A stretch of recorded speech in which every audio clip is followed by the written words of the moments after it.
writ large on every face.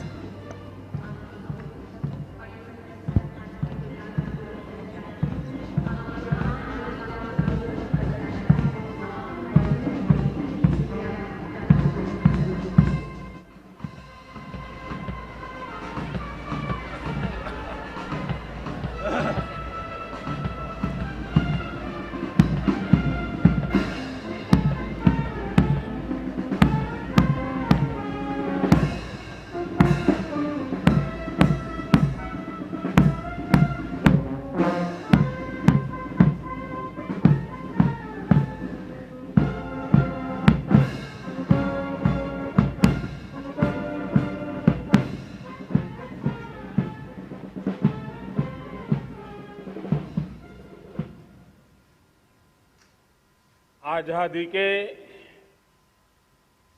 75 वर्ष पूर्ण होने पर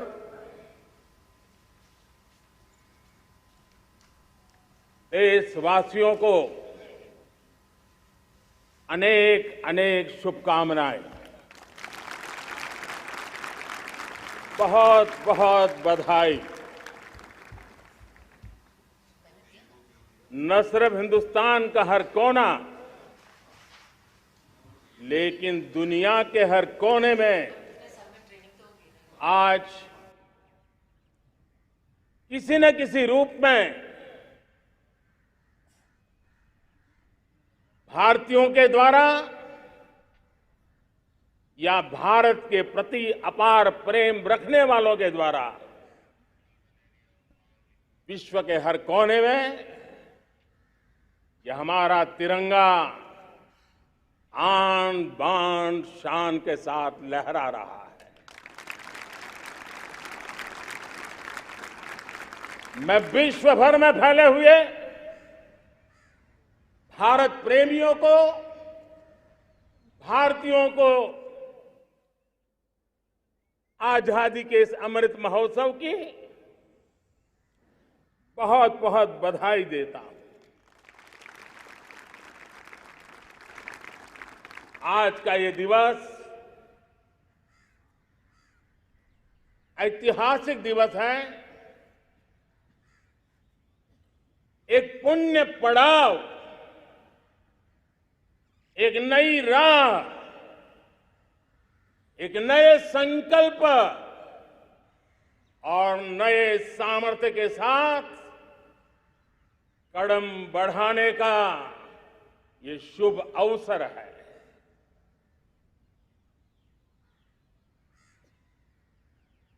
आजादी के जंग में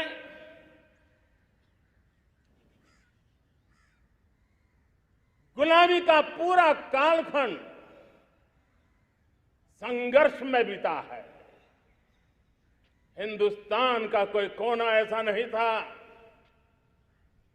कोई काल ऐसा नहीं था जब देशवासियों ने सैकड़ों सालों तक गुलामी के खिलाफ जंग न किया हो, जीवन न खपाया हो, यातनाएं न झेली हो, आहुति न दी हो। आज हम सब देशवासियों के लिए ऐसे हर महापुरुष को, हर त्यागी को, हर बलिदानी को नमन करने का अवसर है, उनका ऋण स्वीकार करने का अवसर है और उनका स्मरण करते हुए उनके सपनों को जल्द से जल्द पूरा करने का संकल्प लेने का भी अवसर है।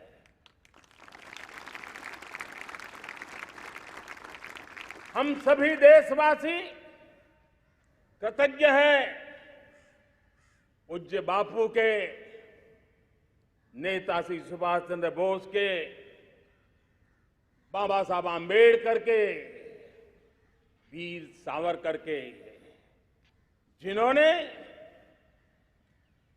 कर्तव्य पथ पर जीवन को खपा दिया। कर्तव्य पथ ही उनका जीवन पथ रहा। यह देश कृतज्ञ है मंगल पांडे, तात्या टोपे, भगत सिंह, सुखदेव, राजगुरु, चंद्रशेखर आजाद, अशफाक उल्लाह खां, राम प्रसाद बिस्मिल, अनगिनत ऐसे हमारे क्रांतिवीरों ने अंग्रेजों की हुकूमत की नींव हिला दी थी।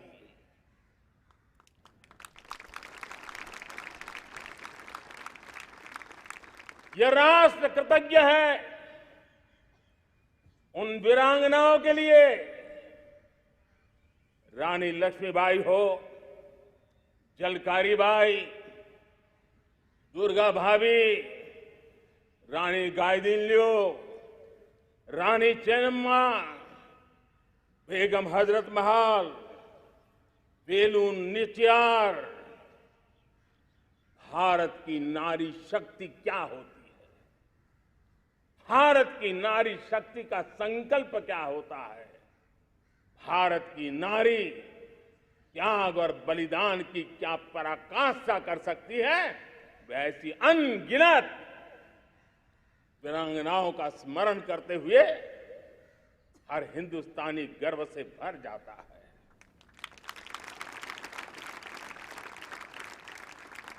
आजादी का जंग भी लड़ने वाले और आजादी के बाद देश बनाने वाले भी, डॉक्टर राजेंद्र प्रसाद जी हो, नेहरू जी हो, सरदार वल्लभ भाई पटेल, श्यामा प्रसाद मुखर्जी, लाल बहादुर शास्त्री, दीनदयाल उपाध्याय, जयप्रकाश नारायण, राम मनोहर लोहिया, आचार्य विनोबा भावे, नानाजी देशमुख, सुब्रमण्यम भारती, अनगिनत ऐसे महापुरुषों को आज नमन करने का अवसर है। जब आजादी के जंग की चर्चा करते हैं तो हम उन जंगलों में जीने वाले हमारे आदिवासी समाज का भी गौरव करना हम नहीं भूल सकते हैं। भगवान बिरसा मुंडा, सिद्धो कान्हू, अल्लूरी सीताराम राजू, गोविंद गुरु, अनगिनत नाम है जिन्होंने आजादी के आंदोलन की आवाज बन करके दूर सुदूर जंगलों में भी मेरे आदिवासी भाई बहनों में, माताओं में, युवकों में मातृभूमि के लिए जीने मरने की प्रेरणा जगाई। ये देश का सौभाग्य रहा है कि आजादी के जंग के कई रूप रहे हैं और उसमें एक रूप वो भी था जिसमें नारायण गुरु हो, स्वामी विवेकानंद हो, महर्षि अरविंदो हो, गुरुदेव रविंद्रनाथ टैगोर हो, ऐसे अनेक महापुरुष हिंदुस्तान के हर कोने में, हर काल में भारत की चेतना को जगाते रहे, भारत को चेतनवंत बनाते रहे। अमृत महोत्सव के दौरान देश ने पूरे एक साल से हम देख रहे हैं, 2021 में दांडी यात्रा से प्रारंभ हुआ, स्मृति दिवस को संवरते हुए हिंदुस्तान के हर जिले में, हर कोने में देशवासियों ने आजादी के अमृत महोत्सव के लक्षावधि कार्यक्रम किए हैं। शायद इतिहास में इतना विशाल, व्यापक, लंबा एक ही मकसद का उत्सव मनाया गया हो, वो शायद ये पहली घटना हुई होगी। और हिंदुस्तान के हर कोने में उन सभी महापुरुषों को याद करने का प्रयास किया गया जिनको किसी न किसी कारणवश इतिहास में जगह न मिली या उनको भुला दिया गया था, आज देश ने खोज खोज करके हर कोने में ऐसे वीरों को, महापुरुषों को, त्यागियों को, बलिदानियों को, सत्याग्रहियों को याद किया, नमन किया। अमृत महोत्सव के दरमियान इन सभी महापुरुषों को नमन करने का अवसर रहा। कल 14 अगस्त को भारत ने विभाजन विभीषिका स्मृति दिवस भी बड़े भारी मन से हृदय के गहरे गांवों को याद करते हुए उन कोटि कोटि जनों ने बहुत कुछ सहन किया था, तिरंगे की शान के लिए सहन किया था, मातृभूमि की मिट्टी से मोहब्बत के कारण सहन किया था और धैर्य नहीं खोया था। भारत के प्रति प्रेम ने नई जिंदगी की शुरुआत करने का उनका संकल्प नमन करने योग्य है, प्रेरणा पाने योग्य है। आज जब हम आजादी का अमृत महोत्सव मना रहे हैं तो पिछले 75 साल में देश के लिए जीने मरने वाले, देश की सुरक्षा करने वाले, देश के संकल्पों को पूरा करने वाले, चाहे सेना के जवान हो, पुलिस के कर्मी हो, शासन में बैठे हुए ब्यूरोक्रेट्स हो, जनप्रतिनिधि हो, स्थानीय स्वराज की संस्थाओं के शासक प्रशासक रहे हो, राज्यों के शासक प्रशासक रहे हो, केंद्र के शासक प्रशासक रहे हो, 75 साल में इन सबके योगदान को भी आज स्मरण करने का अवसर है और देश के कोटि कोटि नागरिकों को भी जिन्होंने 75 साल अनेक प्रकार की कठिनाइयों के बीच भी देश को आगे बढ़ाने के लिए अपने से जो हो सका वो करने का प्रयास किया है। मेरे प्यारे देशवासियों, 75 साल की हमारी ये यात्रा अनेक उतार चढ़ाव से भरी हुई है। सुख दुख की छाया मंडराती रही है और इसके बीच भी हमारे देशवासियों ने उपलब्धियां की है, पुरुषार्थ किया है,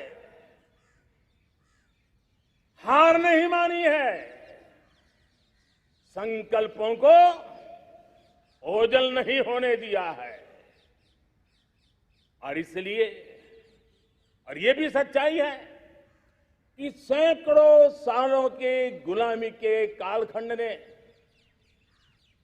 भारत के मन को, भारत के मानवीय की भावनाओं को गहरे घाव किए थे, गहरी चोटें पहुंचाई थी, लेकिन उसके भीतर एक जिद भी थी, एक जिजीविषा भी थी, एक जुनून भी था, एक जोम भी था। और उसके कारण अभावों के बीच में भी, उपहास के बीच में भी, और जब आजादी का जंग अंतिम चरण में था तो देश को डराने के लिए, निराश करने के लिए, हताश करने के लिए सारे उपाय किए गए थे। अगर आजादी आई, अंग्रेज चले जाएंगे तो देश टूट जाएगा, बिखर जाएंगे, लोग अंदर अंदर लड़ करके मर जाएंगे, कुछ नहीं बचेगा, अंधकार युग में भारत चला जाएगा। न जाने क्या क्या आशंकाएं व्यक्त की गई थी, लेकिन उनको पता नहीं था ये हिंदुस्तान की मिट्टी है, इस मिट्टी में वो सामर्थ्य है जो शासकों से भी परे सामर्थ्य का एक अंतर प्रभार लेकर के जीता रहा है, सदियों तक जीता रहा है। और उसी का परिणाम है, हमने क्या कुछ नहीं झेला। कभी अन्न का संकट झेला, कभी युद्ध के शिकार हो गए, आतंकवाद ने डगर डगर चुनौतियां पैदा की, निर्दोष नागरिकों को मौत के घाट उतार दिया गया, छद्म युद्ध चलते रहे, प्राकृतिक आपदाएं आती रही, सफलता विफलता, आशा निराशा, न जाने कितने पड़ाव आए हैं। लेकिन इन पड़ाव के बीच भी भारत आगे बढ़ता रहा। भारत की विविधता, जो औरों को भारत के लिए बोझ लगती थी, वो भारत की विविधता ही भारत की एक अनमोल शक्ति है, शक्ति का एक अटूट प्रवाह है। और दुनिया को पता नहीं था कि भारत के पास एक इनहेरेंट सामर्थ्य है, एक संस्कार सरिता है, एक मन मस्तिष्क का विचारों का बंधन है, और वो है भारत लोकतंत्र की जननी है, मदर ऑफ डेमोक्रेसी है। और जिनके जहन में लोकतंत्र होता है, वे जब संकल्प करके चल पड़ते हैं, वो सामर्थ्य दुनिया की बड़ी बड़ी सल्तनतों के लिए भी संकट का काल लेकर के आती है। ये मदर ऑफ डेमोक्रेसी, ये लोकतंत्र की जननी हमारे भारत ने सिद्ध कर दिया कि हमारे पास ये एक अनमोल सामर्थ्य है। मेरे प्यारे देशवासियों, 75 साल की यात्रा में आशाएं, अपेक्षाएं, उतार चढ़ाव, सब कुछ के बीच में हर एक के प्रयास से हम जहां तक पहुंच पाए थे, पहुंचे थे। और 2014 में देशवासियों ने मुझे दायित्व दिया। आजादी के बाद जन्मा हुआ मैं पहला व्यक्ति था जिसको लाल किले से देशवासियों का गौरवगान करने का अवसर मिला था।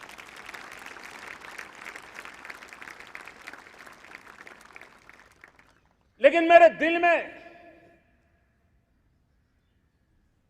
जो भी आप लोगों से सीखा हूं, जितना आप लोगों को जान पाया हूं मेरे देशवासियों, आपके सुख दुख को समझ पाया हूं, देश की आशा अपेक्षाओं के भीतर वो कौन सी आत्मा बसती है, उसको जितना मैं समझ पाया हूं, उसको लेकर के मैंने अपना पूरा कालखंड देश के उन लोगों को एम्पावर करने में खपाया। मेरे दलित हो, शोषित हो, पीड़ित हो, वंचित हो, आदिवासी हो, महिला हो, युवा हो, किसान हो, दिव्यांग हो, पूरब हो, पश्चिम हो, उत्तर हो, दक्षिण हो, समुद्र का तट हो, हिमालय की कंदराएं हो, हर कोने में महात्मा गांधी का जो सपना था आखिर इंसान की चिंता करने का, महात्मा गांधी जी जो आकांक्षा थी अंतिम छोर पर बैठे हुए व्यक्ति को समर्थ बनाने की, मैंने अपने आप को उसके लिए समर्पित किया।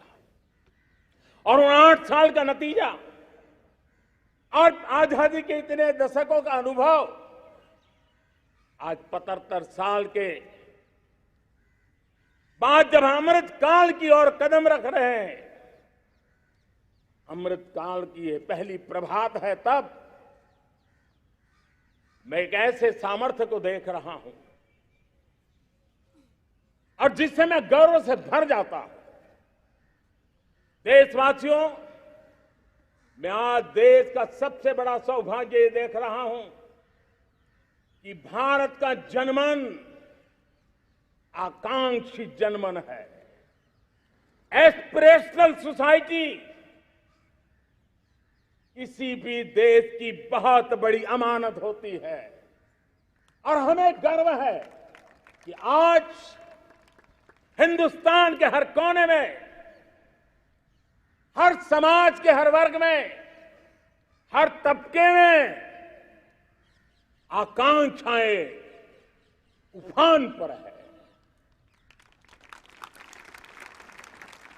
देश का हर नागरिक चीजें बदलना चाहता है, बदलते देखना चाहता है, लेकिन इंतजार करने को तैयार नहीं है, अपनी आंखों के सामने देखना चाहता है, कर्तव्य से जुड़ करके करना चाहता है, वो गति चाहता है, वो प्रगति चाहता है। 75 साल में संजोए हुए सारे सपने अपने ही आंखों के सामने पूरा करने के लिए वो लालायित है, उत्साहित है, उतावला भी है। कुछ लोगों को इसके कारण संकट हो सकता है, क्योंकि जब एस्पिरेशनल सोसाइटी होती है तब सरकारों को भी तलवार की धार पे चलना पड़ता है, सरकारों को भी समय के साथ दौड़ना पड़ता है। और मुझे विश्वास है, चाहे केंद्र सरकार हो, राज्य सरकार हो, स्थानीय स्वराज की संस्थाएं हो, किसी भी प्रकार की शासन व्यवस्था क्यों न हो, हर किसी को इन एस्पिरेशनल सोसाइटी को एड्रेस करना पड़ेगा। उनकी आकांक्षाओं के लिए हम ज्यादा इंतजार नहीं कर सकते। हमारे इस एस्पिरेशनल सोसाइटी ने लंबे अरसे तक इंतजार किया है, लेकिन अब वो अपनी आने वाली पीढ़ी को इंतजार में जीने के लिए मजबूर करने को तैयार नहीं है। और इसलिए ये अमृत काल का पहली प्रभात हमें उस एस्पिरेशनल सोसाइटी की आकांक्षाओं को पूरा करने के लिए एक बहुत बड़ा सुनहरा अवसर लेकर के आई है। मेरे प्यारे देशवासियों, हमने पिछले दिनों देखा है, एक और ताकत का हमने अनुभव किया है, और वो है भारत में एक सामूहिक चेतना का पुनर्जागरण हुआ है। एक सामूहिक चेतना का पुनर्जागरण आजादी के इतने संघर्ष में से जो अमृत था वो अब संजोया जा रहा है, संकलित हो रहा है, संकल्प में परिवर्तित हो रहा है, पुरुषार्थ की पराकाष्ठा जुड़ रही है और सिद्धि का मार्ग नजर आ रहा है। ये चेतना, मैं समझता हूं कि चेतना का जागरण, ये पुनर्जागरण, ये हमारी सबसे बड़ी अमानत है। और ये पुनर्जागरण देखिए, 10 अगस्त तक लोगों को पता तक नहीं होगा शायद कि देश के भीतर कौन सी ताकत है, लेकिन पिछले 3 दिन से जिस प्रकार से तिरंगे झंडे को लेकर के, तिरंगा की यात्रा लेकर के देश चल पड़ा है।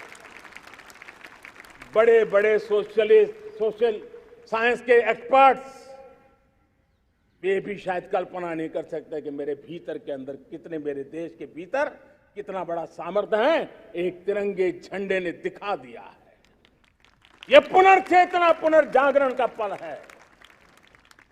ये लोग समझ नहीं पाए हैं, जब देश जनता कर्फ्यू के लिए हिंदुस्तान का हर कोना निकल पड़ता है, तब उस चेतना की अनुभूति है। जब देश ताली थाली बजा करके कोरोना वॉरियर के साथ कंधे से कंधा मिला करके खड़ा हो जाता है, तब चेतना की अनुभूति होती है। जब दिया जला करके कोरोना वॉरियर की शुभकामना देने के लिए देश निकल पड़ता है, तब उस चेतना की अनुभूति होती है। दुनिया कोरोना के कालखंड में वैक्सीन लेना या न लेना, वैक्सीन काम का है कि नहीं है, उस उलझन में जी रहा था। उस समय मेरे देश के गांव गरीब भी 200 करोड़ डोज दुनिया को चौंका देने वाला काम करके दिखा देते हैं। यही चेतना है, यही सामर्थ्य है। इस सामर्थ्य ने आज देश को एक नई ताकत दी है। मेरे प्यारे भाइयों बहनों, तीसरा एक महत्वपूर्ण सामर्थ्य मैं देख रहा हूं, जैसे एस्पिरेशनल सोसाइटी, जैसे पुनर्जागरण, वैसे ही आजादी के इतने दशकों के बाद पूरे विश्व का भारत की तरफ देखने का नजरिया बदल चुका है। विश्व भारत की तरफ गर्व से देख रहा है, अपेक्षा से देख रहा है। समस्याओं का समाधान भारत की धरती पर दुनिया खोजने लगी है। दोस्तों, विश्व का ये बदलाव, विश्व की सोच में ये परिवर्तन 75 साल की हमारी अनुभव यात्रा का परिणाम है। हम जिस प्रकार से संकल्पों लेकर चल पड़े हैं, दुनिया इसे देख रही है और आखिरकार विश्व भी उम्मीदें लेकर के जी रहा है। उम्मीदें पूरे करने का सामर्थ्य कहां पड़ा है, वो उसे दिखने लगा है। मैं इसे त्रिशक्ति के रूप में देखता हूं, 3 सामर्थ्य के रूप में देखता हूं। और ये त्रिशक्ति है एस्पिरेशन की, पुनर्जागरण की और विश्व की उम्मीदों की। और इसे पूरा करने के लिए हम जानते हैं दोस्तों, आज दुनिया में एक विश्वास जगने में मेरे देशवासियों की बहुत बड़ी भूमिका है। 130 करोड़ देशवासियों ने कई दशकों के अनुभव के बाद स्थिर सरकार का महत्व क्या होता है, राजनीतिक स्थिरता का महत्व क्या होता है, पॉलिटिकल स्टेबिलिटी दुनिया में किस प्रकार की ताकत दिखा सकती है, नीतियों में कैसा सामर्थ्य होता है, उन नीतियों पर विश्व का कैसे भरोसा बनता है, ये भारत ने दिखाया है और दुनिया भी इसे समझ रही है।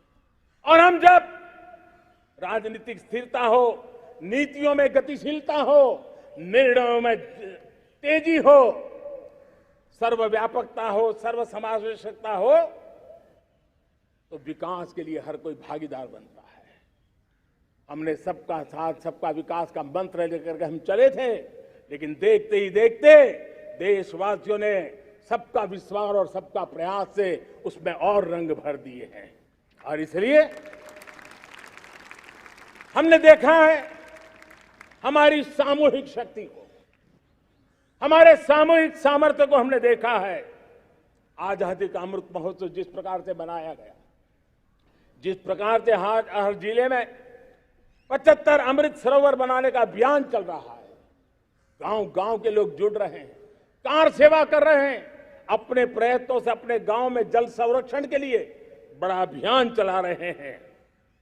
और इसलिए भाइयों बहनों, चाहे स्वच्छता का अभियान हो, चाहे गरीबों के कल्याण का काम हो, देश आज पूरी शक्ति से आगे बढ़ रहा है। लेकिन भाइयों बहनों, हम लोग आजादी के अमृत काल में हमारी 75 साल की यात्रा को, उसका गौरवगान करते रहेंगे, अपनी ही पीठ थपथपाते रहेंगे, तो हमारे सपने कहीं दूर चले जाएंगे। और इसलिए 75 साल का कालखंड कितना ही शानदार रहा हो, कितने ही संकटों वाला रहा हो, कितने ही चुनौतियों वाला रहा हो, कितने ही सपने अधूरे दिखते हो, उसके बावजूद भी आज जब हम अमृत काल में प्रवेश कर रहे हैं, अगले 25 वर्ष हमारे देश के लिए अत्यंत महत्वपूर्ण है। और इसलिए जब मैं आज मेरे सामने लाल किले पर से 130 करोड़ देशवासियों के सामर्थ्य का स्मरण करता हूं, उनके सपनों को देखता हूं, उनके संकल्पों की अनुभूति करता हूं, तो साथियों मुझे लगता है आने वाले 25 साल के लिए हमें उस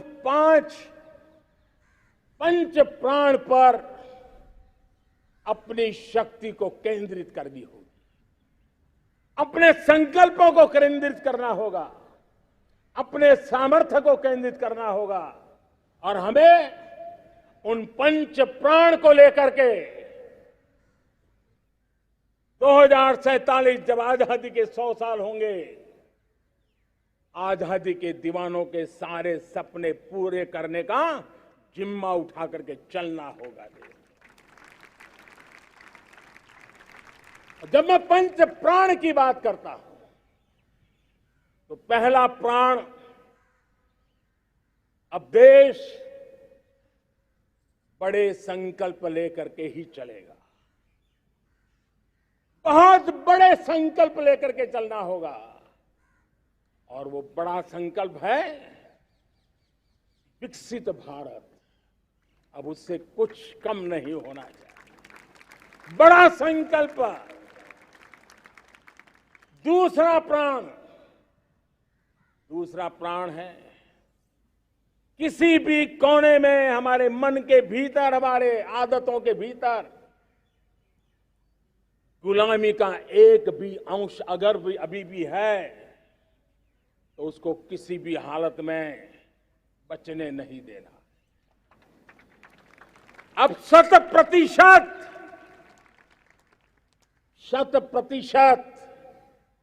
सैकड़ों साल की गुलामी ने जहां हमें जकड़ कर रखा है, हमारे मनोभाव को बांध करके रखा हुआ है, हमारी सोच में विकृतियां पैदा करके रखी है, हमें गुलामी की छोटी चीज भी कहीं नजर आती है, हमारे भीतर नजर आती है, हमारे आसपास नजर आती है, हमें उससे मुक्ति पानी ही होगी।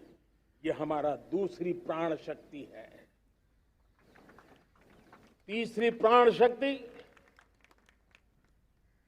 हमें हमारी विरासत पर गर्व होना चाहिए, हमारी विरासत के प्रति, क्योंकि यही विरासत है जिसने कभी भारत को स्वर्णिम काल दिया था और यही विरासत है जो समयानुकूल परिवर्तन करने की आदत रखती है, यही विरासत है जो काल बाह्य छोड़ती रही है, नित्य नूतन स्वीकारती रही है। और इसलिए इस विरासत के प्रति हमें गर्व होना चाहिए। चौथा प्राण, वो भी उतना ही महत्वपूर्ण है और वो है एकता और एकजुटता। 130 करोड़ देशवासियों में एकता, न कोई अपना न कोई पराया। एकता की ताकत एक भारत श्रेष्ठ भारत के सपनों के लिए हमारा चौथा प्राण है। और पांचवा प्राण है नागरिकों का कर्तव्य। नागरिकों का कर्तव्य जिसमें प्रधानमंत्री भी बाहर नहीं होता है, मुख्यमंत्री भी बाहर नहीं होता है, वो भी नागरिक है। नागरिकों का कर्तव्य, यह हमारे आने वाली 25 साल के सपनों को पूरा करने के लिए एक बहुत बड़ी प्राण शक्ति है। मेरे प्यारे देशवासियों, जब सपने बड़े होते हैं,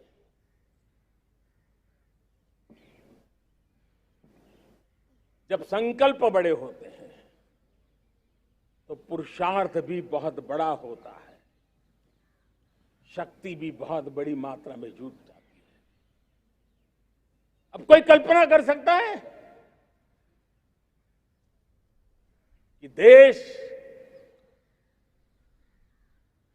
40-42 के कालखंड को याद कीजिए, देश उठ खड़ा हुआ था। किसी ने हाथ में झाड़ू लिया था, किसी ने तकली ली थी, किसी ने रेंटिया लिया था, किसी ने सत्याग्रह का मार्ग चुना था, किसी ने संघर्ष का मान चुना था, किसी ने क्रांति की वीरता का रास्ता चुना था। लेकिन संकल्प बड़ा था आजादी।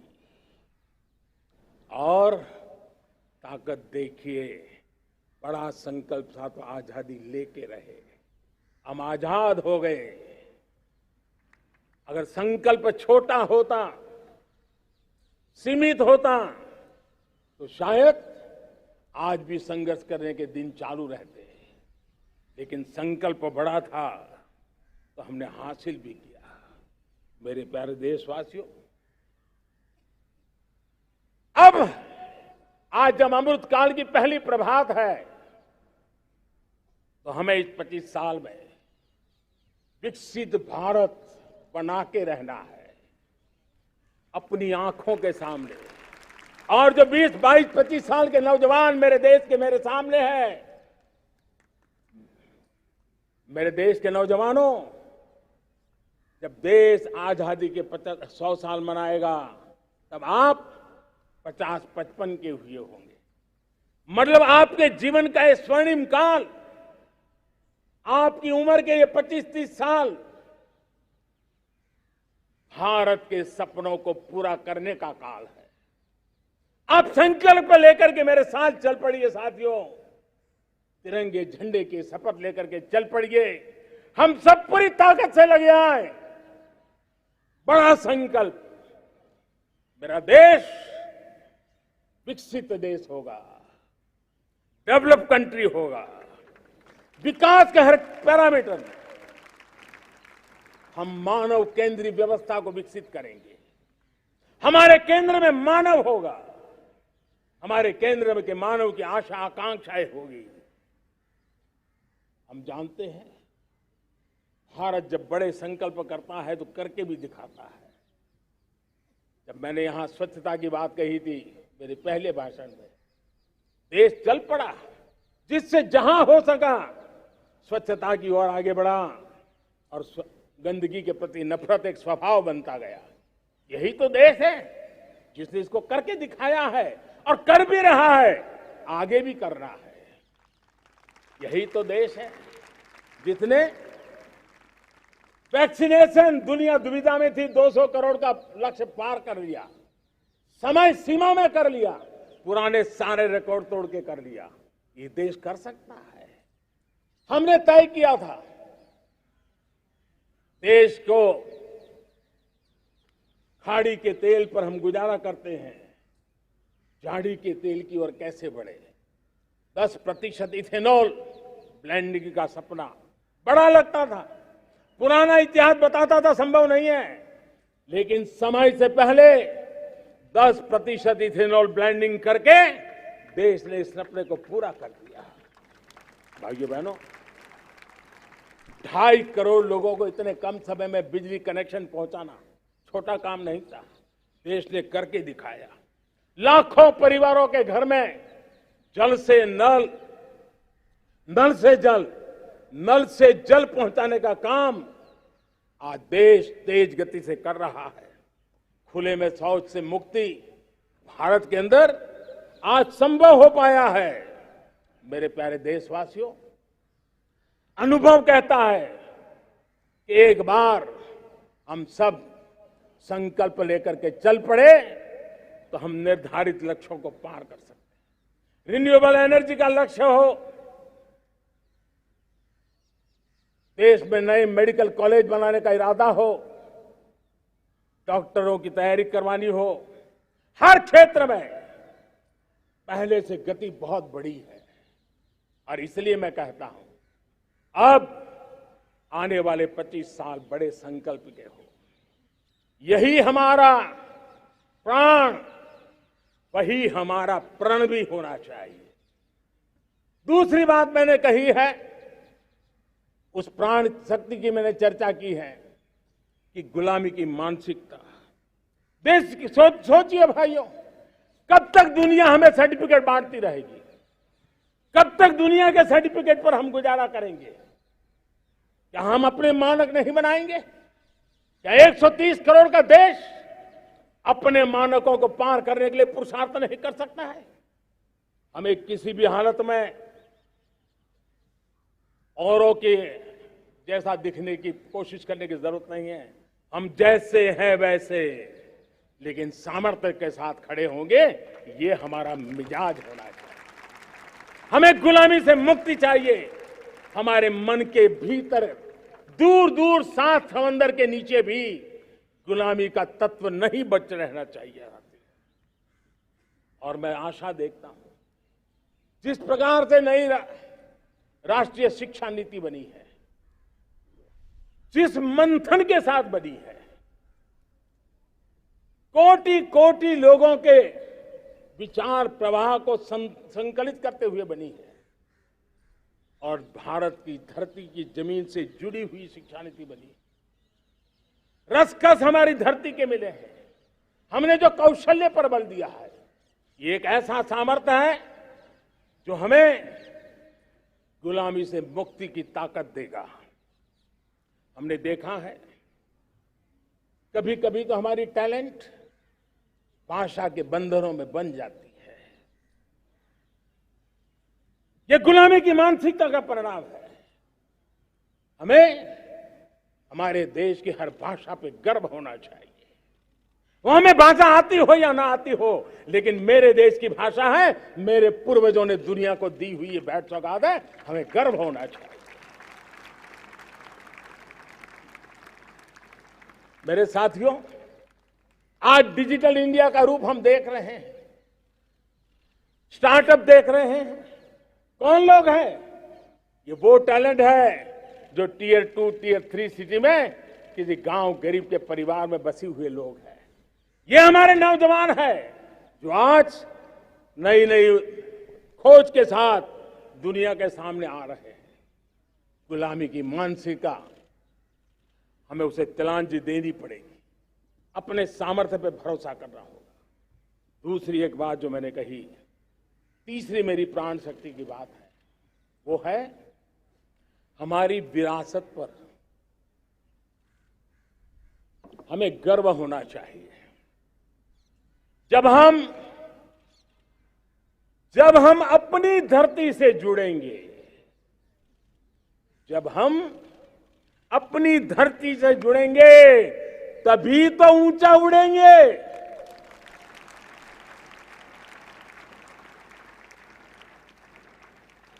और जब हम ऊंचा उड़ेंगे तो हम विश्व को भी समाधान दे पाएंगे। हमने देखा है, जब हम अपनी चीजों पे गर्व करते हैं, आज दुनिया होलिस्टिक हेल्थ केयर की चर्चा कर रही है, लेकिन जब होलिस्टिक हेल्थ केयर की चर्चा करती है तो उसकी नजर भारत के योग पर जाती है, भारत के आयुर्वेद पर जाती है, भारत की होलिस्टिक लाइफस्टाइल के पर जाती है। ये हमारी विरासत है, हम जो दुनिया को दे रहे हैं। दुनिया आज उससे प्रभावित हो रही है। अब हमारी ताकत देखिए, हम वो लोग हैं जो प्रकृति के साथ जीना जानते हैं, प्रकृति को प्रेम करना जानते हैं। आज विश्व पर्यावरण की जो समस्याओं से जूझ रहा है, हमारे पास वो विरासत है। ग्लोबल वार्मिंग की समस्याओं के समाधान का रास्ता हम लोगों के पास है, हमारे पूर्वजों ने दिया हुआ है। जब हम लाइफस्टाइल की बात करते हैं, एनवायरमेंट फ्रेंडली लाइफस्टाइल की बात करते हैं, हम लाइफ मिशन की बात करते हैं, तो दुनिया का ध्यान आकर्षित करते हैं। हमारे पास ये सामर्थ्य है। हमारा बड़ा धान, मोटा धान, मिलेट, हमारे यहां तो घर घर की चीज रही है। ये हमारी विरासत है। हमारे छोटे किसानों के परिश्रम से छोटी छोटी जमीन के टुकड़ों में फलने फूलने वाली हमारे धान, आज दुनिया अंतर्राष्ट्रीय स्तर पर मिलेट ईयर मनाने के लिए आगे बढ़ रही है। मतलब हमारी विरासत को आज दुनिया, हम उस पर गर्व करना सीखे। हमारे पास दुनिया को बहुत कुछ देना है। हमारे फैमिली वैल्यूज, विश्व के सामाजिक तनाव की जब चर्चा हो रही है, व्यक्तिगत तनाव की चर्चा होती है तो लोगों को योग दिखता है, सामूहिक तनाव की बात होती है तब भारत की पारिवारिक व्यवस्था दिखती है। संयुक्त परिवार की एक पूंजी सदियों से हमारी माताओं बहनों के त्याग बलिदान के कारण परिवार नाम की जो व्यवस्था विकसित हुई, ये हमारी विरासत है। इस विरासत पर हम गर्व कैसे करें? हम तो वो लोग हैं जो जीव में भी शिव देखते हैं। हम वो लोग हैं जो नर में नारायण देखते हैं। हम वो लोग हैं जो नारी तो नारायणी कहते हैं। हम वो लोग हैं जो पौधे में परमात्मा देखते हैं। हम वो लोग हैं जो नदी को मां मानते हैं। हम वो लोग हैं जो हर कंकर में शंकर देखते हैं। यह हमारा सामर्थ्य है। हर नदी में मां का रूप देखते हैं। पर्यावरण की इतनी व्यापकता, विशालता, ये हमारा गौरव। हम विश्व के सामने जब खुद गर्व करेंगे तो दुनिया करेगी। भाइयों बहनों, हम वो लोग हैं जिसने दुनिया को वसुधैव कुटुंबकम का मंत्र दिया।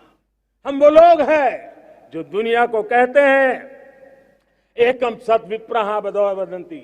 आज जो होलियर देन दाव का जो संकट चल रहा है, तुझसे बड़ा मैं हूं, ये जो तनाव का कारण बना हुआ है, दुनिया को एकम सत विप्रा बहुधा वदंती का ज्ञान देने वाली विरासत हमारे पास है। जो कहते हैं सत्य एक है, जानकार लोग उसको अलग अलग तरीके से कहते हैं। ये गौरव हमारा है। हम लोग हैं जो कहते हैं यत पिंडे तद ब्रह्मांडे। कितनी बड़ी सोच है। जो ब्रह्मांड में है वो हर जीव मात्र में है। यत पिंडे तद ब्रह्मांडे, ये कहने वाले हम लोग हैं। हम वो लोग हैं जिसने दुनिया का कल्याण देखा है। हम जन कल्याण से जग कल्याण के राही रहे हैं। जन कल्याण से जग कल्याण की राह पर चलने वाले हम लोग जब दुनिया की कामना करते हैं तब कहते हैं सर्वे अपनी सुखिनो संतु सर्वे संतु निरामया। सबके सुख की बात, सबके आरोग्य की बात करना, ये हमारी विरासत है। और इसलिए हम बड़ी शान के साथ हमारी इस विरासत का गर्व करना सीखें। ये प्राण शक्ति है हमारी, जो हमें 25 साल के सपनों पूरा करने के लिए जरूरी है। उसी प्रकार से मेरे प्यारे देशवासियों, एक और महत्वपूर्ण विषय है एकता, एकजुटता। इतने बड़े देश को, उसकी विविधता को हमें सेलिब्रेट करना है। इतने पंथ, परंपराएं, ये हमारे आन बान शान है। कोई नीचा नहीं, कोई ऊंचा नहीं है, सब बराबर है। कोई मेरा नहीं, कोई पराया नहीं, सब अपने हैं। ये भाव एकता के लिए बहुत जरूरी है। घर में भी एकता की नींव तभी रखी जाती है जब बेटे बेटी एक समान हो। अगर बेटे बेटी एक समान नहीं होंगे तो एकता के मंत्र नहीं गूंज सकते हैं। जेंडर इक्वलिटी हमारी एकता के लिए पहली शर्त। जब हम एकता की बात करते हैं, अगर हमारे एक ही पैरामीटर हो, एक ही मानदंड हो, जिस मानदंड को हम कहें इंडिया फर्स्ट, मैं जो कुछ भी कर रहा हूं, जो भी सोच रहा हूं, जो बोल रहा हूं, इंडिया फर्स्ट के अनुकूल है, एकता का रास्ता खुल जाएगा। दोस्त, हमें एकता से बांधने का वो मंत्र है, हमें इसको पकड़ना है। मुझे पूरा विश्वास है कि हम समाज के अंदर ऊंच नीच के भेदभावों से, मेरे तेरे के भेदभावों से हम सबकी पुजारी बने। श्रमेव जयते कहते हैं हम, श्रमिक का सम्मान, ये हमारा स्वभाव होना चाहिए। लेकिन भाइयों बहनों, मैं लाल किले से मेरी एक पीड़ा और कहना चाहता हूं। ये दर्द मैं कहे बिना नहीं रह सकता। मैं जानता हूं कि शायद लाल किले का विषय नहीं हो सकता, लेकिन मेरे भीतर का दर्द मैं कहां कहूंगा। देशवासियों के सामने नहीं कहूंगा तो कहां कहूंगा। और वो है, किसी न किसी कारण से हमारे अंदर एक ऐसी विकृति आई है, हमारी बोलचाल में, हमारे व्यवहार में, हमारे कुछ शब्दों में, हम नारी का अपमान करते हैं।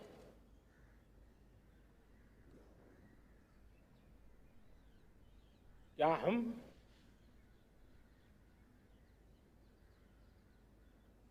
स्वभाव से, संस्कार से, रोजमर्रा की जिंदगी में नारी को अपमानित करने वाली हर बात से मुक्ति का संकल्प ले सकते हैं?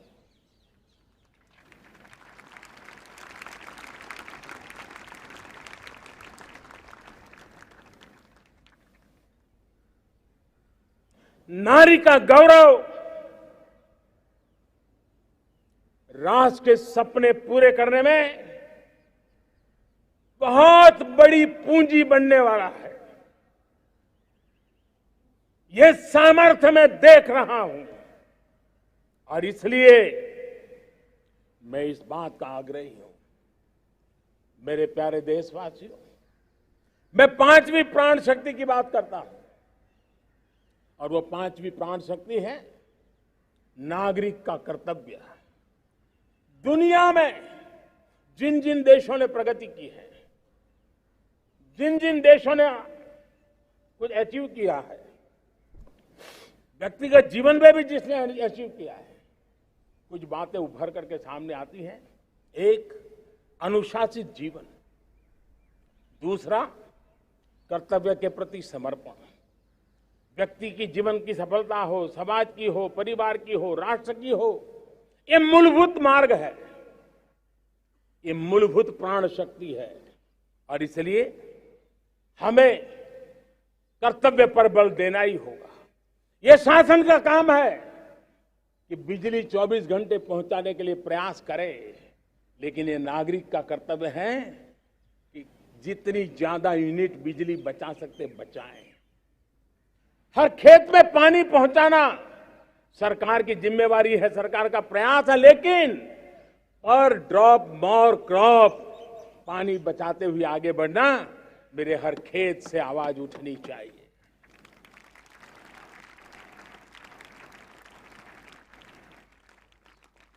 केमिकल मुक्त खेती, ऑर्गेनिक फार्मिंग, प्राकृतिक खेती, ये हमारा कर्तव्य है। साथियों, चाहे पुलिस हो या पीपल हो, शासक हो या प्रशासक हो, ये नागरिक कर्तव्य से कोई अछूता नहीं हो सकता है। हर कोई अगर नागरिक के कर्तव्यों को निभाएगा तो मुझे विश्वास है कि हम इच्छित लक्ष्य को प्राप्त करने में समय से पहले सिद्धि प्राप्त कर सकते हैं। मेरे प्यारे देशवासियों, आज महर्षि अरविंदो की जन्म जयंती भी है। मैं उस महापुरुष के चरणों में नमन करता हूं, लेकिन हमें उस महापुरुष को याद करना होगा जिन्होंने कहा था, स्वदेशी से स्वराज, स्वराज से सुराज। ये उनका मंत्र है। हम सबको सोचना होगा कि हम कब तक दुनिया के और लोगों पर निर्भर रहेंगे। क्या हमारे देश का अन्न की आवश्यकता हो, हम आउटसोर्स कर सकते हैं क्या? जब देश ने तय कर लिया कि हमारा पेट हम खुद भरेंगे, देश ने करके दिखाया कि नहीं दिखाया? एक बार संकल्प लेते हैं तो होता है दोस्त। और इसलिए आत्मनिर्भर भारत, ये हर नागरिक का, हर सरकार का, समाज के हर इकाई का ये दायित्व बन जाता है। ये आत्मनिर्भर भारत, ये सरकारी एजेंडा, सरकारी कार्यक्रम नहीं है। ये समाज का जन आंदोलन है जिसे हमें आगे बढ़ाना है। मेरे साथियों, आज जब ये बात हमने सुनी, आजादी के 75 साल के बाद जिस आवाज को सुनने के लिए हमारे कान तरस रहे थे, 75 साल के बाद वो आवाज सुनाई दी है। 75 साल के बाद लाल किले पर से तिरंगे को सलामी देने का काम पहली बार मेड इन इंडिया तोप ने किया है। कौन हिंदुस्तानी होगा जिसको ये बात, एक आवाज उसे नई प्रेरणा, ताकत नहीं देगी? और इसलिए मेरे प्यारे भाई बहनों, मैं आज मेरे देश के सेना के जवानों का हृदय से अभिनंदन करना चाहता हूं। मेरी आत्मनिर्भर की बात को संगठित स्वरूप में, साहस के स्वरूप में मेरी सेना के जवानों ने, सेना नायकों ने जिस जिम्मेवारी के साथ कंधे पे उठाया है, मैं उनको जितनी सैल्यूट करूं उतनी कम है दोस्तों। उनको आज मैं सलाम करता हूं, क्योंकि सेना का जवान मौत को मुट्ठी में लेकर के चलता है। मौत और जिंदगी के बीच में कोई फासला ही नहीं होता है, और तब बीच में वो डट करके खड़ा होता है। और वो मेरा सेना का जवान तय करे कि हम 300 ऐसी चीजों अब लिस्ट करते हैं जो हम विदेश से नहीं लाएंगे हमारे देश की। ये संकल्प छोटा नहीं है। मुझे इस संकल्प में भारत के आत्मनिर्भर भारत के उज्ज्वल भविष्य के वो बीज मैं देख रहा हूं जो इस सपने को वटवृक्ष में परिवर्तित करने वाले हैं। सैल्यूट, सैल्यूट मेरे सेना के अधिकारियों को, सैल्यूट।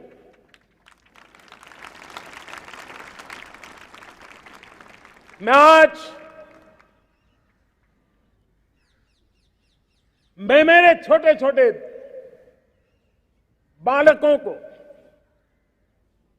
5 साल 7 साल की आयु के बालक, उनको भी सैल्यूट करना चाहता हूं,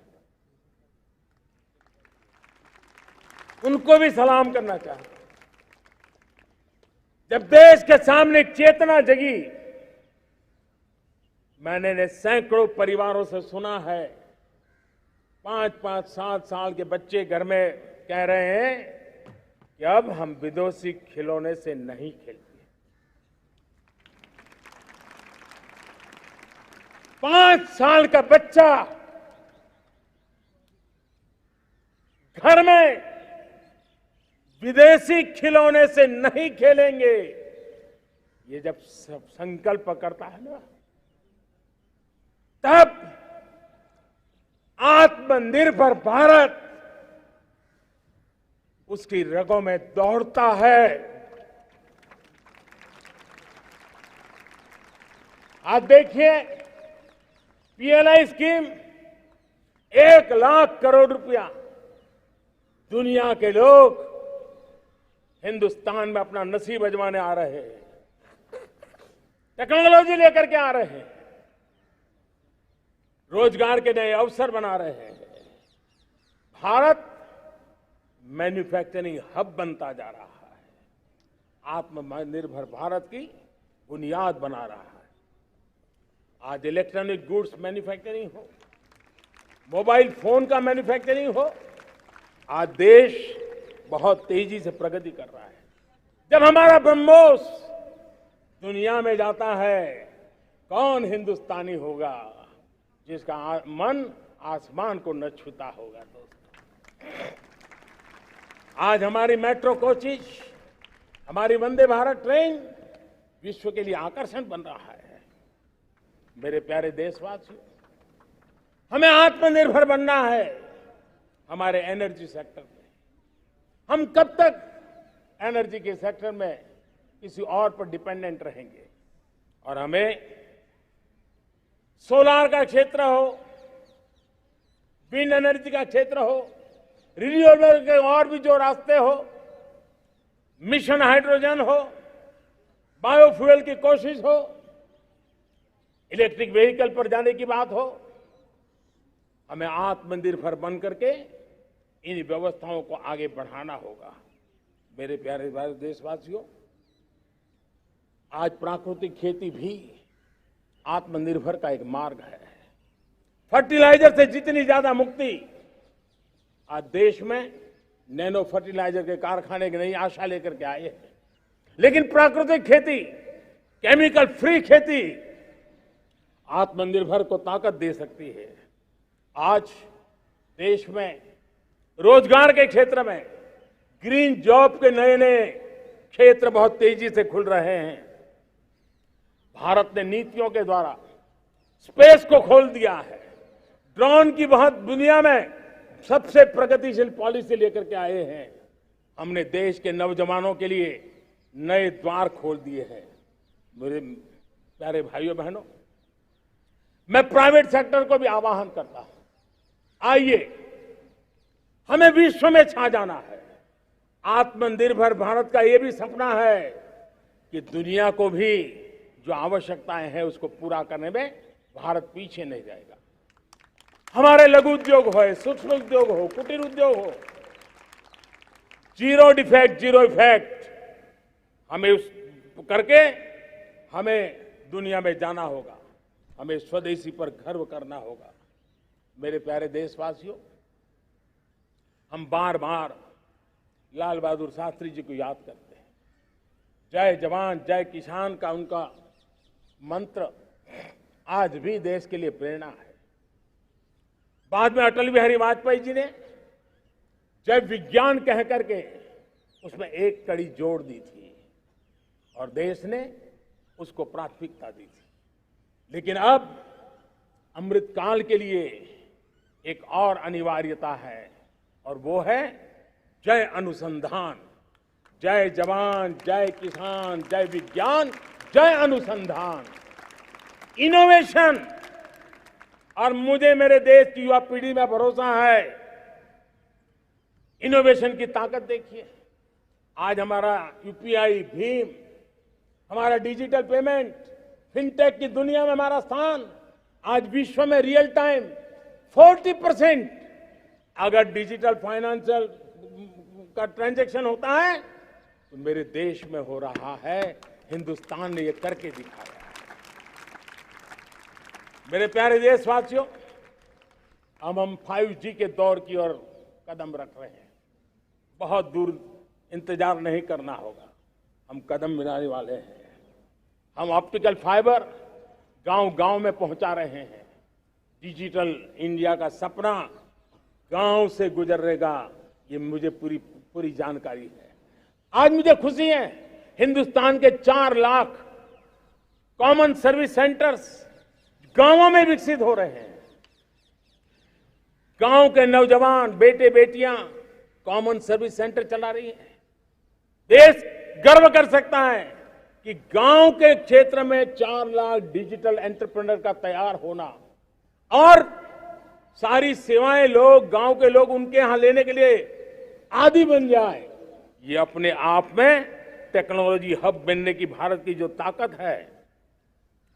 मेरे प्यारे देशवासियों, ये जो डिजिटल इंडिया का मूवमेंट है, जो सेमीकंडक्टर की ओर हम कदम मान रहे हैं, 5G की ओर कदम मान रहे हैं, ऑप्टिकल फाइबर का नेटवर्क बिछा रहे हैं, ये सिर्फ आधुनिकता की पहचान ऐसा नहीं है। 3 बड़ी ताकतें इसके अंदर समाहित है। शिक्षा में आमूलचूल क्रांति, ये डिजिटल माध्यम से आने वाली है।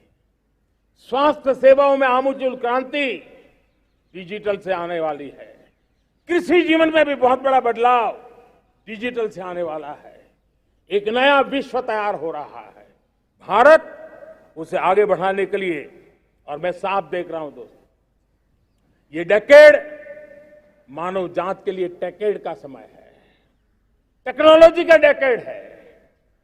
भारत के लिए तो ये टेकेड जिसका मन टेक्नोलॉजी से जुड़ा हुआ है, आईटी की दुनिया में भारत ने अपना एक लोहा बनवा लिया है, तो ये टेकेड का सामर्थ्य भारत के प्रयास है।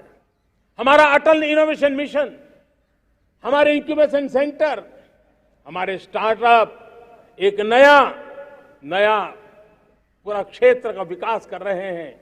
युवा पीढ़ी के लिए नए अवसर लेकर के आ रहे हैं। स्पेस मिशन की बात हो, हमारा डीप ओशन मिशन की बात हो, समुद्र की गहराई में जाना हो या हमें आसमान को छूना हो, ये नए क्षेत्र हैं जिसको लेकर के हम आगे बढ़ रहे हैं। मेरे प्यारे देशवासियों, हम इस बात को न भूलें, और भारत ने सदियों से देखा हुआ है, जैसे देश में कुछ नमूना रूप कामों की जरूरत होती है, कुछ बड़ी बड़ी ऊंचाइयों की जरूरत होती है, लेकिन साथ साथ धरातल पर मजबूती बहुत आवश्यक होती है। भारत की आर्थिक विकास की संभावनाएं धरातल की मजबूती से जुड़ी हुई है, और इसलिए हमारे छोटे किसान, उनका सामर्थ्य, हमारे छोटे उद्यमी, उनका सामर्थ्य, हमारे लघु उद्योग, कुटीर उद्योग, सूक्ष्म उद्योग, रेहड़ी पटरी वाले लोग, घरों में काम करने वाले लोग, ऑटो रिक्शा चलाने वाले लोग, बस सेवाएं देने वाले लोग, ये समाज का जो सबसे बड़ा तबका है, इसका सामर्थ्यवान होना भारत के सामर्थ्य की गारंटी है। और इसलिए हमारी आर्थिक विकास की ये जो मूलभूत जमीनी ताकत है, उस ताकत को सर्वाधिक बल देने की दिशा में हमारा प्रयास चल रहा है। मेरे प्यारे देशवासियों, हमारे पास 75 साल का अनुभव है। हमने 75 साल में कई सारी सिद्धियां भी प्राप्त की हैं। हमने 75 साल के अनुभव में नए सपने भी संजोए हैं, नए संकल्प भी लिए हैं। लेकिन अमृतकाल के लिए हमारे मानव संसाधन का ऑप्टिमम आउटकम कैसे हो, हमारी प्राकृतिक संपदा का ऑप्टिमम आउटकम कैसे हो, इस लक्ष्य को लेकर के हमें चलना है। और तब मैं पिछले कुछ सालों से अनुभव से कहना चाहता हूं, आपने देखा होगा आज अदालत के अंदर देखिए, हमारी वकील के क्षेत्र में काम करने वाले हमारी नारी शक्ति किस ताकत के साथ नजर आ रही है।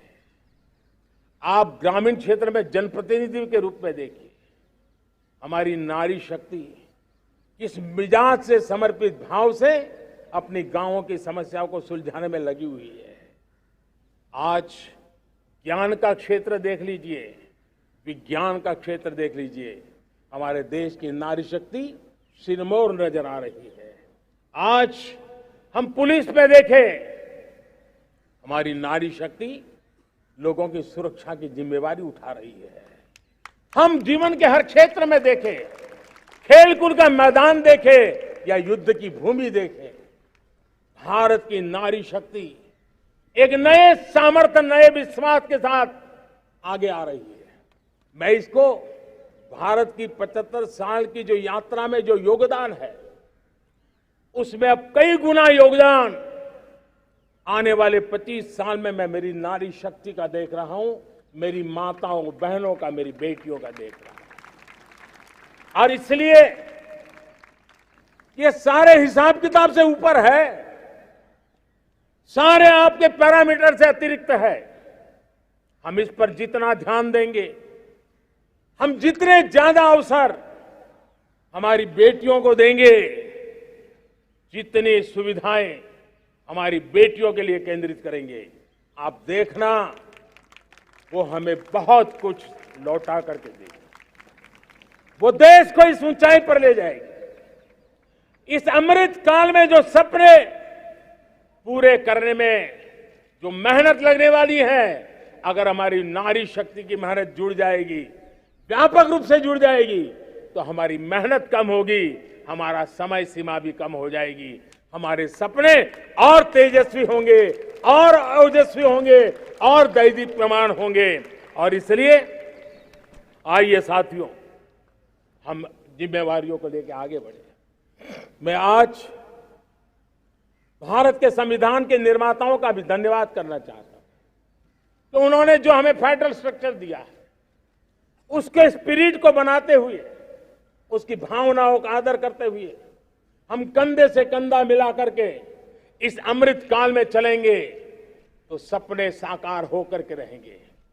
कार्यक्रम भिन्न हो सकते हैं, कार्यशैली भिन्न हो सकती है, लेकिन संकल्प भिन्न नहीं हो सकते।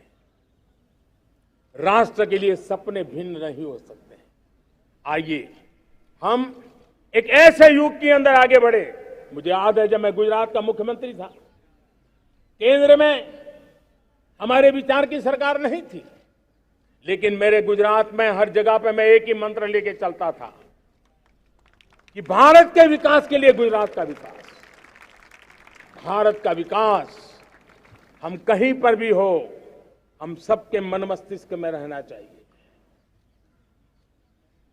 हमारे देश के कई राज्य हैं जिन्होंने देश को आगे बढ़ाने में बहुत भूमिका अदा की है, नेतृत्व किया है, कई क्षेत्रों में उदाहरण काम किए हैं। ये हमारे फेडरलिज्म को ताकत देते हैं। लेकिन आज समय की मांग है कि हमें कोऑपरेटिव फेडरलिज्म के साथ साथ कोऑपरेटिव कॉम्पिटिटिव फेडरलिज्म की जरूरत है। हमें विकास की स्पर्धा की जरूरत है। हर राज्य को लगना चाहिए वो राज्य आगे निकल गया, मैं इतनी मेहनत करूंगा, मैं आगे निकल जाऊंगा। उसने ये 10 अच्छे काम किए हैं, मैं 15 अच्छे काम करके दिखाऊंगा। उसने 3 साल में पूरा किया है, मैं 2 साल में करके दिखाऊंगा। हमारे राज्यों के बीच में, हमारी सर्विस सरकार की सभी इकाइयों के बीच में वो स्पर्धा का वातावरण चाहिए जो हमें विकास की नई ऊंचाइयों पर ले जाने के लिए प्रयास करे। मेरे प्यारे देशवासियों, इस 25 वर्ष का अमृतकाल के लिए जब हम चर्चा करते हैं तब मैं जानता हूं चुनौतियां अनेक हैं, मर्यादाएं अनेक हैं, मुसीबतें भी हैं, बहुत कुछ है। हम इसको कम नहीं आंकते हैं, रास्ते खोजते हैं, लगातार कोशिश कर रहे हैं। लेकिन 2 विषयों को तो मैं यहां आज चर्चा करना चाहता हूं। चर्चा अनेक विषयों पर हो सकती है, लेकिन मैं अभी समय की सीमा के कारण 2 विषयों पर चर्चा करता हूं। और मैं मानता हूं हमारे इन सारी चुनौतियों को कारण, विकृतियों के कारण, बीमारियों के कारण इस 25 साल का अमृतकाल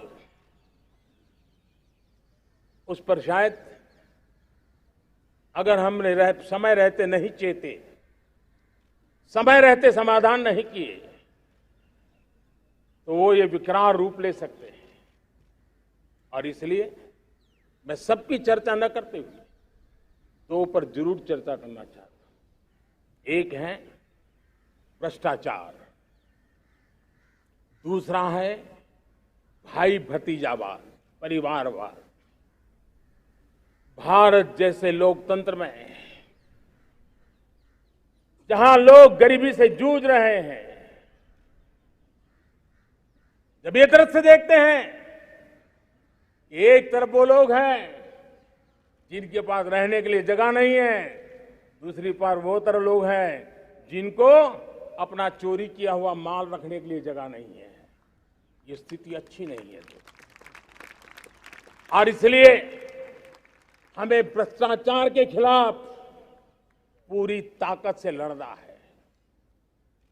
पिछले 8 वर्षों में डायरेक्ट बेनिफिट ट्रांसफर के द्वारा, आधार, मोबाइल, इन सारे आधुनिक व्यवस्थाओं का उपयोग करते हुए 2 लाख करोड़ रुपए जो गलत हाथों में जाते थे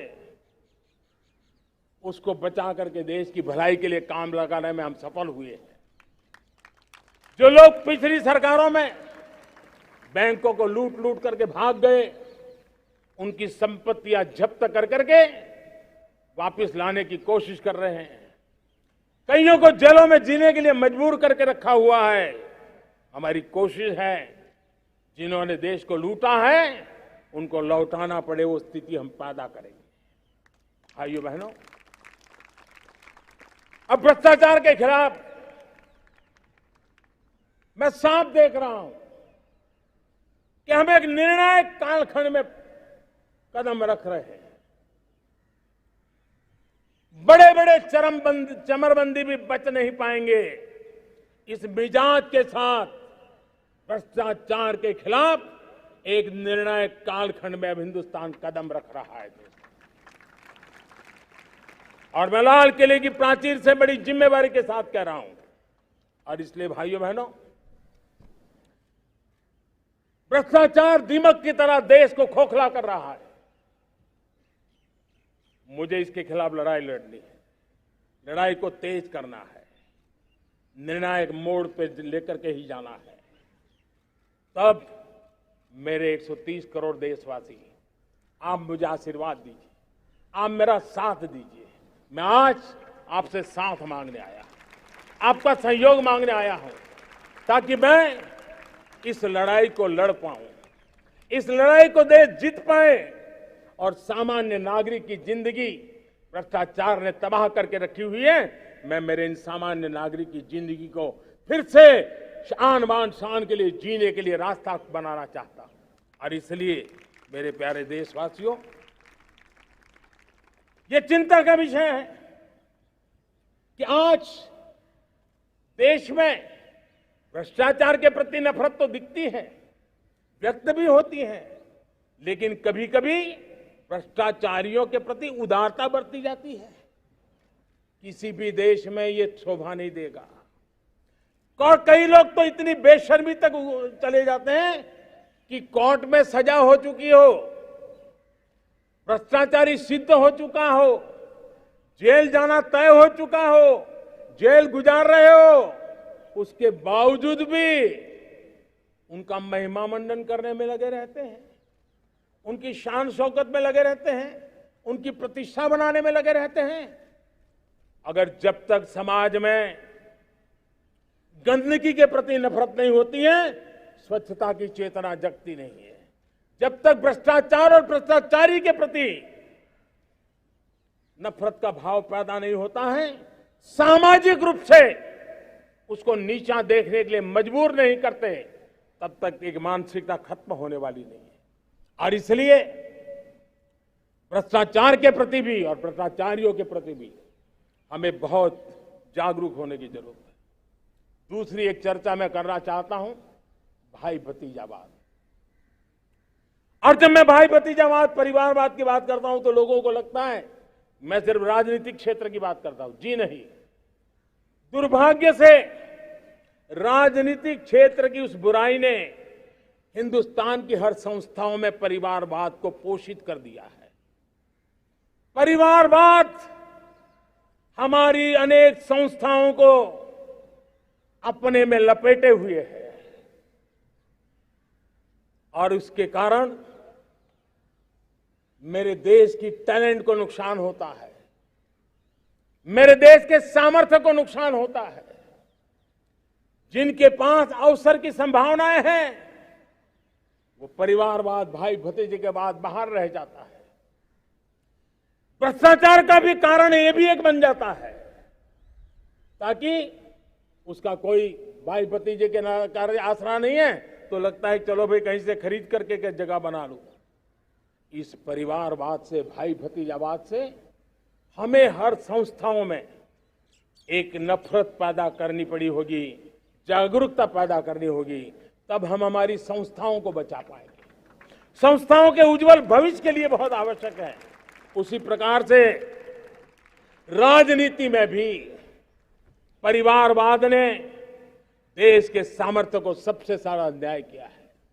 परिवारवादी राजनीति परिवार की भलाई के लिए होती है, उसको देश की भलाई से कोई लेना देना नहीं होता है। और इसलिए लाल किले की प्राचीर से तिरंगे झंडे के आन बान शान के नीचे भारत के संविधान का स्मरण करते हुए मैं देशवासियों को खुले मन से कहना चाहता हूं, आइए हिंदुस्तान के राजनीति के शुद्धिकरण के लिए भी, हिंदुस्तान की सभी संस्थाओं के शुद्धिकरण के लिए भी हमें देश को इस परिवारवादी मानसिकता से मुक्ति दिला करके योग्यता के आधार पर देश को आगे ले जाने की ओर बढ़ना होगा। यह अनिवार्यता है, वरना हर किसी का मन कुंठित रहता है कि मैं उसके लिए योग्य था, मुझे नहीं मिला क्योंकि मेरा कोई चाचा, मामा, पिता, दादा, दादी, नाना, नानी कोई वहां थे नहीं। ये मनस्थिति किसी भी देश के लिए अच्छी नहीं। मेरे देश के नौजवानों, मैं आपके उज्जवल भविष्य के लिए, आपके सपनों के लिए, मैं भाई भतीजावाद के खिलाफ लड़ाई में आपका साथ चाहता हूं। परिवारवादी राजनीति के खिलाफ लड़ाई में मैं आपका साथ चाहता हूं। ये संवैधानिक जिम्मेवारी मानता हूं मैं, ये लोकतंत्र की जिम्मेवारी मानता हूं मैं, ये लाल किले के प्राचीर से कही गई बात की ताकत में मानता हूं। और इसलिए मैं आज आपका अवसर चाहता हूं। हमने देखा पिछले दिनों खेलों में, ऐसा तो नहीं है कि देश के पास पहले प्रतिभाएं नहीं रही होंगी। ऐसा तो नहीं है कि खेलकूद की दुनिया में हिंदुस्तान के नौजवान, हमारे बेटे बेटियां कुछ कर नहीं सकते, लेकिन सिलेक्शन भाई भतीजेबाद की चैनल से गुजरते थे और उसके कारण वो खेल के मैदान तक, उस देश तक तो पहुंच जाते थे। जीत हार से उन्हें लेना देना नहीं था, लेकिन जब ट्रांसपेरेंसी आई, योग्यता के आधार पर खिलाड़ियों का चयन होने लगा, पूर्ण पारदर्शिता से खेल के मैदान में सामर्थ्य का सम्मान होने लगा, आज देखिए दुनिया में खेल के मैदान में भारत का तिरंगा फहरता है, भारत का राष्ट्रगान गाया जाता है, गर्व होता है और परिवारवाद से मुक्ति होती है, भाई भतीजावाद से मुक्ति होती है, तो ये नतीजे आते हैं। मेरे प्यारे देशवासियों, ये ठीक है, चुनौतियां बहुत हैं। अगर इस देश के सामने करोड़ों संकट हैं तो करोड़ों समाधान भी है, और मेरा 130 करोड़ देशवासियों पर भरोसा है। 130 करोड़ देशवासी निर्धारित लक्ष्य के साथ, संकल्प के प्रति समर्पण के साथ, जब 130 करोड़ देशवासी एक कदम आगे रखते हैं ना, तो हिंदुस्तान 130 करोड़ कदम आगे बढ़ जाता है। इस सामर्थ्य को लेकर के हमने आगे बढ़ना है। इस अमृत काल में, जब ये अमृत काल की पहली बेला है, पहली प्रभात है, हमें आने वाले 25 साल को एक पल भी भूलना नहीं है। एक एक दिन, समय का प्रत्येक क्षण, जीवन का प्रत्येक कण मातृभूमि के लिए जीना, और तभी आजादी के दीवानों को हमारी सच्ची श्रद्धांजलि होगी। तभी 75 साल तक देश को यहां तक पहुंचाने में जिन जिन लोगों ने योगदान किया, उनका पुण्य स्मरण हमें काम आएगा। मैं देशवासियों से आग्रह करते हुए, नई संभावनाओं को संजोते हुए, नए संकल्पों को पार करते हुए, आगे बढ़ने का विश्वास लेकर के आज अमृत काल का आरंभ करते हैं। आजादी का अमृत महोत्सव अब अमृत काल की दिशा में पलट चुका है, आगे बढ़ चुका है। तब इस अमृत काल में सबका प्रयास अनिवार्य है, सबका प्रयास ही परिणाम लाने वाला है। टीम इंडिया की भावना ही देश को आगे बढ़ने वाली है। 130 करोड़ देशवासियों की ये टीम इंडिया एक टीम के रूप में आगे बढ़ करके सारे सपनों को साकार करेंगी। इसी पूरे विश्वास के साथ मेरे साथ बोलिए, जय हिंद, जय हिंद, जय हिंद, भारत माता की, भारत माता की, भारत माता की, वंदे वंदे वंदे। बहुत बहुत धन्यवाद।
प्रधानमंत्री जी, देश से आलोकित आपके संबोधन के लिए और भारत की नई जय यात्रा का मार्ग प्रशस्त करने के लिए बहुत बहुत धन्यवाद। Prime Minister Narendra Modi addressing the nation